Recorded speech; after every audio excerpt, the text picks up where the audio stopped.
દ્વારકાધીશ મંદિર 2 મહિના માટે રહેશે બંધ તેવી અફવા ફેલાવતા તંત્રએ કર્યો ખુલાસો।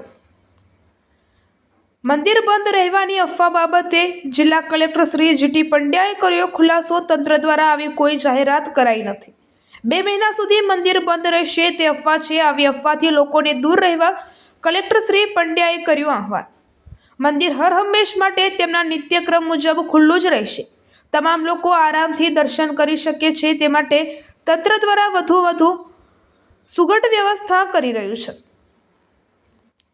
તેના ભાગરૂપે રાત્રે રેલવે મારફતે આવતા યાત્રિકોને અગવડતા ન પડે તે માટે તંત્ર દ્વારા એક એસી બસની વ્યવસ્થા પણ ટૂંક જ સમયમાં કરવામાં આવશે। દ્વારકામાં જો સુદર્શન બ્રિજની વાત કરીએ તો બન્યા પછી જે યાત્રાળુઓ દ્વારકા આવે છે તે બેટ દ્વારકા પણ જાય છે। તંત્ર દ્વારા એવા પ્રયાસો કરવામાં આવી રહ્યા છે કે બેટ દ્વારકામાં પણ કોઈ પણ યાત્રાળુઓને મુશ્કેલ ના પડે। આ ઉપરાંત હજી જે બેટ દ્વારકાના કેટલાક પ્રશ્નો છે, પાર્કિંગ બાબતના હોય કે પાણી બાબતના હોય, તે પણ અલગ અલગ ડિપાર્ટમેન્ટ સાથે આયોજન કરી અને એક એવી વિચારણા કરી છે કે જ્યાં બેટ દ્વારકામાં યાત્રાળુઓને પણ લાંબુ વેઇટિંગ ન કરવું પડે અને સરસ રીતે દર્શન થાય।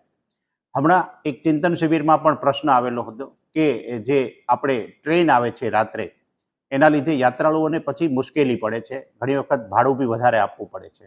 આ માટે એસટી તંત્ર સાથે વ્યવસ્થા કરી છે અને અમે લોકો એક એસી બસ ત્યાં મૂકવાની વાત થઈ રહી છે કે જેથી યાત્રાળુઓ જે રાત્રે 12 વાગે ટ્રેનમાં આવે તો એમને અલગ અલગ જે લોકેશન છે કે એવા કોમન પોઈન્ટ નક્કી કરીશું કે ત્યાં યાત્રાળુઓને એક મિનિમમ ચાર્જ લઈ અને એસટી દ્વારા એ બસનું વિભાગ આનું આયોજન ટૂંક સમયમાં કરવામાં આવશે।